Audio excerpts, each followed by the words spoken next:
जरा पोटाचा त्रास असल्यामुळे वाकून करतात तुम्ही. Right ball. संघाचा स्कोर जरा सांगताय काय? 23 रन. 4 रन. कोई माफी फिर के पास पांडुरंग गुराव. त्यांनी जय सर्वचे बॅट यूज केलेलं आहे. पांडू गुराव यांनी बॅट म्हणजे स्प्रिंग आहे.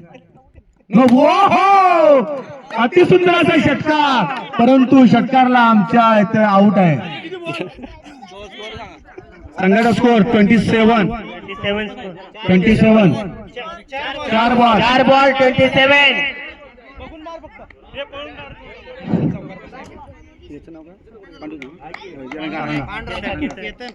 केतन सुपर आलेले आहेत. महेश चालके अतिसुंदर असा बॉलर आहे. ओहो 4 रन. फिगर के पास